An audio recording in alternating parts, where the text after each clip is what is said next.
Hi guys, I have been away for a while, but here I am now. I have been away from my house for 2 months, and since I got back, I have been trying to get used to my house again because my house doesn't feel as familiar as it did before I left. It's almost like it's not mine, but I know it's mine, but it's not mine. I don't know if you guys have had that feeling, but that's beside the point. In today's video, I just want to share some lessons I've learned the few months that I've been away. I left in August, so from August, September, October, and even a bit of July, there are certain things that I have been able to pick up that I want to share. Lesson number one: if your gut says no, then the answer is no. If your gut says yes, then the answer is yes. You don't need a physical sign or explanation as to why your gut is telling you no before you go with what your gut says.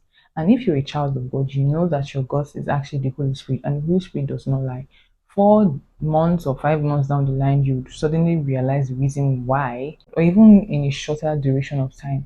So why don't you just save yourself the stress? The second thing I've learned: obey God and obey Him quickly. That God, like I said, is the Holy Spirit telling you, don't do this, and you refuse to obey. You will pay a very high price with the consequences of your disobedience. If you want to have coconut head, I had coconut head, and my God, the Holy Spirit, kept telling me to not do a certain thing. And he gave me exact instructions as to what exactly I should do instead. And I thought about it with my human understanding, and I was like, I'm gonna see for myself. Well, I saw for myself. I am still paying the price. I can't even see what it is, but I'm still paying the price for that action. Very, very important.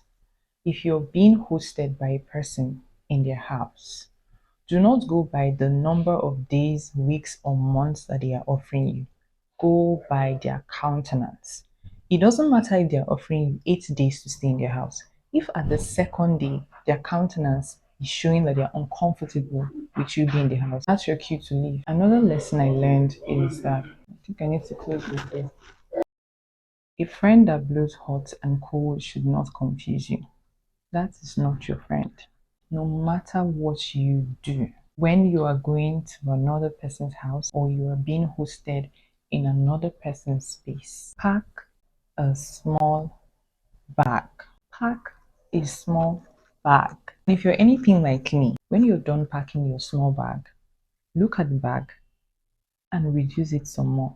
That's when it is now a small bag. There is no place better than home. Whatever home means to you, it can be a person, it can be a group of people, it can be a place, it can be a building, whatever it is that feels like home to you. There is no place better than home. In the same vein, there is no place better than your own toilet. The next point that gives me so much assurance is that God will never abandon his fatherly duties just because you are being silly. So even if you have lived a life of rebellion or you refuse to be obedient to him, when you are in trouble, he is still going to show up for you because he is perfect and because he is a good father.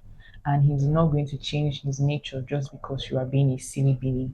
And that is something that gives me assurance in this season because I lived in disobedience for a few weeks and I dealt with the consequences, but whenever I needed help, he still showed up for me. Another thing I've noticed is that a place would suddenly treat you better when you are about to leave.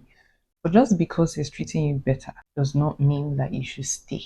Leave while it is still being nice to you. Just because you have grown does not mean that other people have grown. So reduce your expectations when it comes to dealing with other people. Love will not give you the memo. It will just suddenly creep up on you. 1 minute you were minding your own business, and the next minute you caught the flu of love out of nowhere. Why? I have no idea. And in relation to that, just because you are in love does not mean that you should pursue a relationship. There are more ingredients required for a relationship than just love. As a hopeful romantic that I am, I believe that love will always be a beautiful thing, as mysterious as sometimes it may be. It could bite you in the ass or it could break your heart, but regardless, love in itself is beautiful because God is love. God is love personified and He made love. So I cannot demonize love personally. To effectively work with God, you must embrace looking like a fool to people. If you are not ready to embrace looking like a fool to people. You cannot effectively walk with God. Noah, for years, was talking about warning them about the flood, and he looked like a fool. Joseph was telling his parents and his brothers about his dreams, and he looked like a fool until he manifested.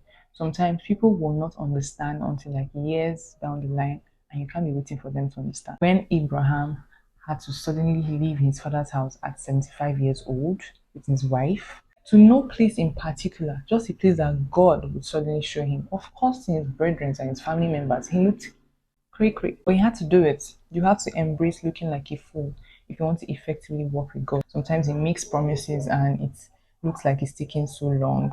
But if you stay with God, you win. So regardless of what people would say or think, you have to embrace allowing them think that you're a fool. As best as lies within your power, never stay in a place where you are being managed or plainly devalued. If there's an assignment you have to do there, do it quickly and leave. Take yourself seriously. Because if you don't take yourself seriously, how should other people take you seriously?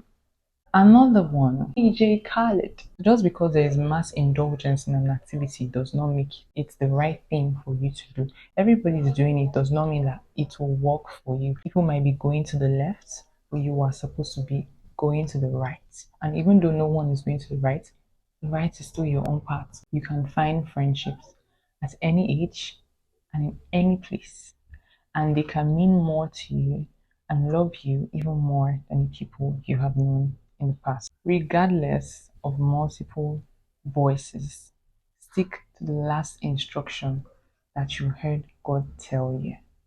Just make sure that the last instruction you know is actually the last instruction He gave you.